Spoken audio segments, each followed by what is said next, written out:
اہلاً و سہلاً و مرحبا طالب علموں کو جو اللہ کا دین سیکھنے کے لیے گھروں سے نکلے ہیں. اللہ سبحانہ و تعالی ہم سب کی نیت کو خالص کرے اور اپنی رضا سے نوازے. اللہ کرے کہ ہم اس کورس کے بعد پہلے سے زیادہ بہتر طور پر سنتوں کو فالو کرنے والے ہوں اور اللہ سبحانہ و تعالی کی محبت ہمیں حاصل ہو سکے. نحمدہ ونصلی علی رسولہ الکریم. اما بعد فاعوذ باللہ من الشیطان الرجیم. بسم اللہ الرحمن الرحیم.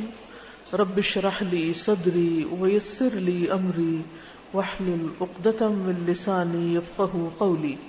الحمدللہ، اللہ کے فضل اور اس کی رحمت سے آج یہ 100 احادیث کا کورس شروع ہو رہا ہے. سب سے پہلی بات تو یہ ہے کہ ہم حدیث کیوں پڑھیں، حدیث پڑھنا کیوں ضروری ہے، حدیث کا مطالعہ کیوں ضروری ہے، حدیث کی مجالس کیوں ضروری ہے، اس کا ہمارے دین میں کیا مقام ہے. بہت سے لوگ قرآن مجید پڑھ رہے ہیں، پڑھا رہے ہیں، اور الحمدللہ ہم سب کو قرآن مجید سے بڑی محبت ہے اور ہم اس کا پڑھنا باعث برکت سمجھتے ہیں. لیکن احادیث کا براہ راست مطالعہ، یعنی احادیث کو پڑھنا، یاد کرنا، سمجھنا، ان پر عمل کرنا.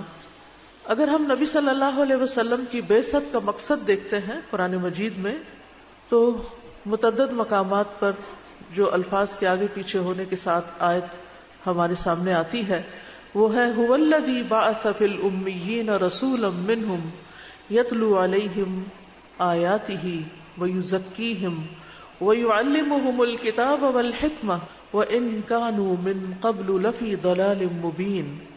وہی ہے جس نے امیوں میں ایک رسول انہی میں سے بھیجا جو ان کے سامنے اس کی آیات پڑھتا ہے اور ان کا تزکیہ کرتا ہے اور انہیں کتاب اور حکمت کی تعلیم دیتا ہے. یعلمہم، تعلیم دیتا ہے ان کو، یعنی باقاعدہ سکھاتا ہے ان کو، صرف کتاب نہیں بلکہ اس کے ساتھ ساتھ حکمت بھی. اور حکمت کیا چیز ہے؟ حکمت سے مراد سنت ہے. اگر تفسیر ابن کثیر آپ دیکھیں تو حکمت سے مراد یعنی السنہ، یعنی رسول اللہ صلی اللہ علیہ وسلم کی سنت، ان کی حدیث. وَإِن كَانُوا مِن قَبْلُ لَفِي ضَلَالٍ مُبِينٍ، حالانکہ بلا شبہ وہ اس سے پہلے یقیناً کھلی گمراہی میں تھے. تو اس آیت سے یہ بات ثابت ہوتی ہے کہ ہمیں قرآن مجید کی باقاعدہ تعلیم کے ساتھ ساتھ سنت نبی صلی اللہ علیہ وسلم کی بھی باقاعدہ تعلیم حاصل کرنی چاہیے اور اس کو آگے بھی سکھانا چاہیے، کیونکہ رسول اللہ صلی اللہ علیہ وسلم کی اطاعت بھی ہم پر واجب ہے. یعنی صرف قرآن ہی کے احکامات ہمارے لیے کافی نہیں بلکہ اس کے ساتھ ساتھ رسول اللہ صلی اللہ علیہ وسلم نے جو باتیں ہم سے کہی ہیں ان کو ماننا بھی ضروری ہے. سورۃ آل عمران میں اللہ تعالیٰ فرماتے ہیں قُلْ أَطِیعُوا اللَّهَ وَالرَّسُولَ، قُلْ أَطِیعُوا اللَّهَ وَالرَّسُولَ، کہہ دیجئے اطاعت کرو اللہ کی اور رسول کی. فَإِن تَوَلَّوْا فَإِنَّ اللَّهَ لَا يُحِبُّ الْكَافِرِينَ، پھر اگر وہ منہ پھیر لے، یعنی اللہ کی اطاعت سے یا اللہ کی اطاعت کرتے ہوئے رسول صلی اللہ علیہ وسلم کی اطاعت سے منہ پھیر لے، تو پھر بے شک اللہ کافروں سے محبت نہیں رکھتا. یعنی اللہ اور اس کے رسول کی اطاعت کا انکار کرنے والوں سے اللہ محبت نہیں رکھتا. اس کے برعکس جو لوگ سنت کی پیروی کرتے ہیں ان کے بارے میں اللہ تعالیٰ کیا فرماتے ہیں؟ قُلْ إِن كُنتُمْ تُحِبُّونَ اللَّهَ فَاتَّبِعُونِي يُحْبِبْكُمُ اللَّهُ وَيَغْفِرْ لَكُمْ ذُنُوبَكُمْ. کہہ دیجئے اگر تم اللہ سے محبت کرتے ہو، جس کا دعویٰ بہت سے لوگ کرتے ہیں، تو پھر اس کو ثابت کرنے کے لیے، پروف کرنے کے لیے تمہیں کیا کرنا ہوگا؟ فَاتَّبِعُونِي، میری اتباع کرو، رسول اللہ صلی اللہ علیہ وسلم کی پیروی کرو، آپ کے نقش قدم پر چلو. نتیجہ کیا ہوگا؟ فائدہ کیا ہوگا؟ یحببکم اللہ، اللہ تم سے محبت کرے گا. یعنی اگر ہم اللہ سے محبت کرتے ہیں تو ہم چاہتے ہیں اللہ تعالیٰ بھی ہم سے محبت کرے. لیکن اللہ تعالیٰ کی محبت کب آئے گی؟ جب ہم سنت کی پیروی کرنے والے ہوں گے، رسول اللہ صلی اللہ علیہ وسلم کا اتباع کرنے والے ہوں گے. اور اس سے نہ صرف یہ کہ اللہ تعالیٰ کی محبت ملے گی بلکہ وَيَغْفِرْ لَكُمْ ذُنُوبَكُمْ، وہ تمہارے گناہوں کو بھی معاف کر دے گا. یعنی گناہوں کی بخشش کا ایک ذریعہ بھی ہے. یعنی سنت کی پیروی اللہ کی محبت کھینچ لانے کا ذریعہ بھی ہے اور گناہوں کی بخشش کا ذریعہ بھی ہے، جس کے بارے میں کم ہی ہم سوچتے ہیں. جب ہم کوئی گناہ کر بیٹھتے ہیں یا کوئی غلطی ہم سے ہو جاتی ہے تو عام طور پر ہم کیا چاہتے ہیں کہ اللہ تعالیٰ ہمیں معاف کر دے. ہم استغفار پڑھتے ہیں, کچھ صدقہ خیرات کرتے ہیں, صلاۃ التوبہ پڑھتے ہیں, جب تک کہ دل سے گناہ کا بوجھ ہٹ نہیں جاتا ہم اللہ تعالیٰ کی طرف رو رو کر بار بار رغبت کرتے ہیں. لیکن اس میں سے ایک خوشخبری یہ بھی ہے کہ اگر ہم اپنی زندگی میں دیکھیں کہ کہیں کسی سنت کی پیروی چھٹی ہوئی تو نہیں, تو اگر وہ بھی کریں گے تو انشاءاللہ گناہوں کی معافی ہوگی. تو یہ ایک بہت بڑی خوشخبری کی بات ہے. اور پیروی کرنے کے لیے اور یہ فائدے حاصل کرنے کے لیے لازم ہے کہ پھر ہم سنت رسول صلی اللہ علیہ وسلم کا مطالعہ وقتاً فوقتاً باقاعدہ کرتے رہیں, کیونکہ باقاعدہ تعلیم سے دل پر جو اثرات ہوتے ہیں وہ صرف احادیث کو کہیں سے سن کے یا کہیں رینڈملی پڑھ کے وہ فائدہ نہیں ہوتا. عام طور پر یہ غلط فہمی پائی جاتی ہے کہ قرآن تو اللہ تعالیٰ کی کتاب ہے اور حدیث جو ہے وہ تو رسول اللہ صلی اللہ علیہ وسلم سے ہے اور اس کا وہ مقام نہیں, جبکہ رسول اللہ صلی اللہ علیہ وسلم نے خود فرمایا الا انی اوتیت الکتاب ومثلہ معہ, خبردار مجھے قرآن کے ساتھ اس جیسی ایک اور چیز بھی دی گئی ہے, اور وہ اور چیز کیا ہے؟ وہ سنت ہے. پھر اسی طرح یہ ہے کہ صحیح ابن حبان کی ایک روایت کے مطابق حدیث بھی قرآن کی طرح ایک یقینی خبر ہے, یعنی خیالی باتیں نہیں ہیں یا ایسے ادھر ادھر سے رینڈم باتیں اکٹھی کر کے نہیں پیش کر دی گئی, بلکہ ایک یقینی خبر ہے. رسول اللہ صلی اللہ علیہ وسلم نے فرمایا میں تمہیں جس چیز کے بارے میں خبر دوں کہ وہ اللہ کی طرف سے ہے تو وہ ایسی بات ہے جس میں کوئی شک نہیں, یعنی صحیح احادیث کے اندر پھر ہمیں شک نہیں کرنا چاہیے بلکہ ان کی پیروی کرنی چاہیے. اور حدیث بھی قرآن کی طرح بذریعہ وحی نازل ہوتی تھی. وما ينطق عن الهوى ان هو الا وحی یوحى, کہ وہ اپنی خواہش نفس سے کچھ بھی نہیں کہتے, یعنی محمد صلی اللہ علیہ وسلم جو کچھ تمہیں سکھاتے ہیں وہ وہی ہے جو وہی نازل کی جاتی ہے, وہی کے ذریعے اتارا جاتا ہے. سورۃ النساء میں بھی اللہ تعالیٰ فرماتے ہیں وَأَنزَلَ اللَّهُ عَلَيْكَ الْكِتَابَ وَالْحِكْمَةَ, اور اللہ نے نازل کیا آپ پر کتاب اور حکمت کو, یعنی کتاب اور حکمت دونوں چیزیں اللہ تعالیٰ کی طرف سے نازل کرتا ہے, اللہ تعالیٰ ہی کے احکامات ہیں, اور آپ کو وہ کچھ سکھلا دیا جو آپ نہیں جانتے تھے. یعنی نبی صلی اللہ علیہ وسلم تو امی تھے, 40 سال تک آپ نے کسی اسکول کالج مدرسے کسی استاد سے نہیں پڑھا تھا. آپ کو جو کچھ بھی علم حاصل ہوا وہ براہ راست اللہ سبحانہ وتعالیٰ کی طرف سے حاصل ہوا. جبریل علیہ السلام آپ پر لے کر آئے اور آپ کو وہ کچھ سکھلا دیا جو آپ نہیں جانتے تھے. وَكَانَ فَضْلُ اللَّهِ عَلَيْكَ عَظِيمًا, اور یہ اللہ کا آپ پر بہت ہی بڑا فضل ہے. تو جو نبی صلی اللہ علیہ وسلم پر فضل ہوا کہ اللہ تعالیٰ نے آپ کو وہ علم سکھایا, اور اللہ سے بڑھ کر جاننے والا کون ہے العلیم الخبیر سے, تو اس علم کی قدر کرنی چاہیے, اور جو کچھ رسول اللہ صلی اللہ علیہ وسلم کو سکھایا گیا اس کو باقاعدہ سیکھنے کی کوشش کرنی چاہیے, اس کے لیے بھی حریص ہونا چاہیے. حسان ابن عطیہ کہتے ہیں کہ جبریل علیہ السلام نبی صلی اللہ علیہ وسلم کے پاس سنت لے کر اترتے تھے, اور جس طرح آپ کو قرآن سکھاتے اسی طرح سنت کی تعلیم دیتے. تو قیامت تک قرآن اور سنت دونوں کا ساتھ ہے, قرآن و حدیث دونوں ساتھ ساتھ ہیں. کہ رسول اللہ صلی اللہ علیہ وسلم نے فرمایا میں تم میں 2 چیزیں چھوڑ کر جا رہا ہوں, ان کے بعد تم کبھی گمراہ نہ ہوگے, ایک اللہ کی کتاب اور دوسری میری سنت. یہ دونوں حوض کوثر پر پہنچنے تک کبھی جدا نہ ہوں گے, یعنی یہ دونوں ساتھ ساتھ رہیں گے. اس لیے صرف یہ کہنا میرے لیے قرآن کافی ہے یا قرآن ہی کی تعلیم کافی ہے انسان کے لیے, تو وہ کافی نہیں ہے, اس کے ساتھ ساتھ سنت کی باقاعدہ تعلیم حاصل کرنا بھی ضروری ہے. اسی طرح ایک اور روایت میں آتا ہے, یہ روایت صحیح الجامع صغیر کی تھی, دوسری موطا امام مالک کی ہے. رسول اللہ صلی اللہ علیہ وسلم نے فرمایا میں تم میں 2 چیزیں چھوڑ کر جا رہا ہوں, تم ہرگز گمراہ نہ ہوگے جب تک ان دونوں کو مضبوطی سے نہ تھام لو, اللہ کی کتاب اور اس کے نبی کی سنت. تو گویا اللہ تعالیٰ کی کتاب اور سنت کو مضبوطی سے تھامنا گمراہی سے بچنے کا باعث ہے. حجۃ الوداع کے موقع پر بھی نبی صلی اللہ علیہ وسلم نے اسی بات کی تلقین کی تھی کہ میں تمہارے بیچ میں 2 چیزیں چھوڑ کر جا رہا ہوں, تم ہرگز گمراہ نہیں ہوگے جب تک ان کو مضبوطی سے تھامے رکھو گے.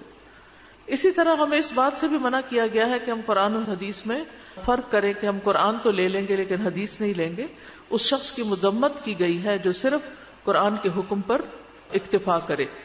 نبی صلی اللہ علیہ وسلم نے فرمایا, سنن نبی داؤد کی روایت ہے, میں تم میں سے ہرگز کسی کو نہ پاؤں کہ وہ اپنی مسند سے تکیہ لگائے بیٹھا ہے, یعنی اپنے صوفے پہ بیٹھا ہوا ہے ٹیک لگا کے ایزی وے میں, اس کے پاس میرے حکموں میں سے یعنی نبی صلی اللہ علیہ وسلم کے احکامات میں سے کوئی حکم آ جائے ان باتوں میں سے جن کا میں نے حکم دیا ہے یا جن سے میں نے منع کیا ہے، تو وہ کہے ہم نہیں جانتے، ہم نے جو کچھ کتاب اللہ میں پایا ہے اس کی ہم نے پیروی کی. یعنی صرف کتاب اللہ کو کافی سمجھے اور کہے کہ ہم نہیں جانتے کہ حدیث میں کیا ہے یا سنت میں کیا ہے، ہمارے لیے بس صرف قرآن کافی ہے. تو یہ ایک بہت خطرناک ذہنیت ہے اور اس سے بچنے کی ضرورت ہے. ابو ایوب السختیانی کہتے ہیں کہ جب تم کسی شخص سے سنت بیان کرو اور وہ کہے اسے چھوڑ دو، چھوڑو سنت کو، چھوڑو حدیث کو، اور ہم سے قرآن بیان کرو، تو بظاہر تو بڑا خوبصورت سا جملہ لگتا ہے کہ قرآن سے ہمیں بڑی محبت ہے، قرآن بیان کرو، تو جان لو کہ وہ گمراہ ہے اور گمراہ کرنے والا ہے. یعنی جو شخص یہ کہتا ہے کہ صرف قرآن ہی کافی ہے اور حدیث کی ضرورت نہیں ہے، تو ایسا شخص گمراہ ہے اور گمراہ کرنے والا ہے. تو اس شخص کو پھر اپنا امام نہیں بنانا چاہیے، یا اس کے پیچھے نہیں جانا چاہیے، یا اس کی باتوں کی طرف توجہ نہیں کرنی چاہیے. تو یہ مختصراً ایک ابتدائیہ ہے اس بات کی طرف توجہ دلانے کے لیے کہ ہم نے اس کورس کے لیے احادیث کا انتخاب کیوں کیا ہے اور باقاعدہ حدیث سیکھنے کی مجالس کا اہتمام کیوں کیا ہے اور اس کی ہماری زندگی میں کیا ضرورت ہے. تو گویا یہ دین کا ایک اہم ترین حصہ ہے اور اس کو نظر انداز نہیں کیا جا سکتا. اب اس کے بعد یہ ہے کہ کتاب جو ہے وہ صحیح بخاری سے 100 احادیث کا انتخاب ہے. اس کے پیچھے کچھ مقاصد تھے.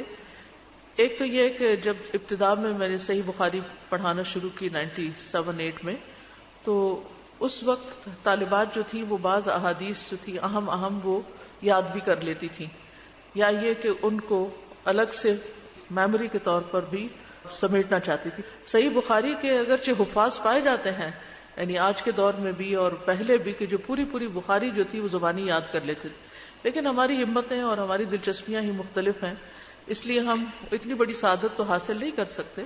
لیکن کچھ لوگوں نے یہ خواہش ظاہر کی کہ اگر احادیث کا کوئی ایسا مختصر سا مجموعہ تیار ہو جائے کہ جس کو ہم زبانی بھی یاد کر لیں، اور اس کے لیے پھر بخاری کو کھول کے کئی والیوم میں حدیثیں ڈھونڈنا اور یاد کرنا وہ ذرا ایک مشکل کام ہے، تو کیوں نہ ہم ایک عمومی طور پر دین کے سارے پہلوؤں سے متعلق، جیسے عقیدے سے متعلق، عبادات سے متعلق، اخلاقیات سے متعلق، معاملات سے متعلق صحیح احادیث، اوتھینٹک احادیث، لیکن سائز میں ذرا چھوٹی، کیونکہ لمبی تو یاد کرنا مشکل ہے، تو کیوں نہ ان کو الگ چھاپ لیا جائے.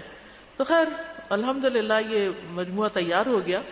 اس کے بعد یہ تھا کہ اب اس کو آگے پڑھایا بھی جائے، خود بھی پڑھا جائے. اگرچہ احادیث بہت آسان ہے، لیکن کچھ مختصر وضاحت ان کی اس طرح ہو جائے کہ اس کتاب کو آگے اپنے کورسز کے ساتھ، یا پھر یہ کہ جیسے جو بچیاں حفظ کر رہی ہوتی ہیں، یا پھر جو سمر کورسز ہیں، یا کسی بھی شارٹ کورس کے طور پر اس کو سکھایا جا سکے.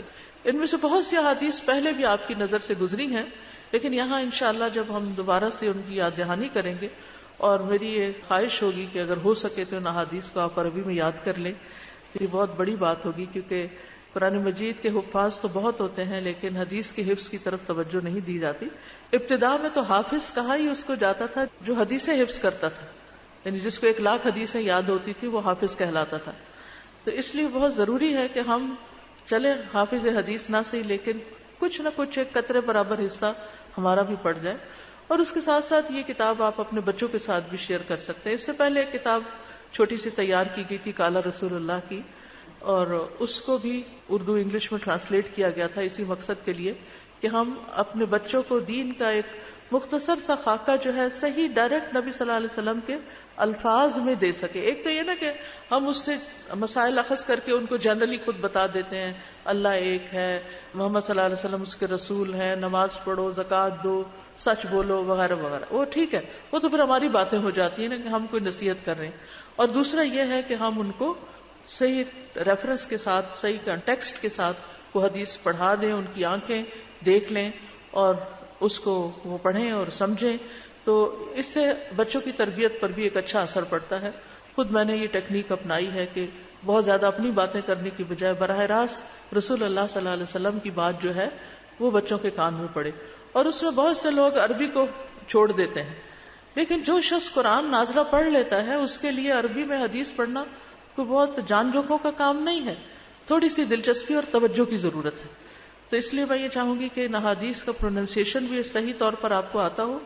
آپ میں سے جو لوگ ان کو زبانی یاد کر سکیں وہ بہت اچھا ہے، جو نہ یاد کر سکیں کم از کم وہ صحیح پڑھ سکیں.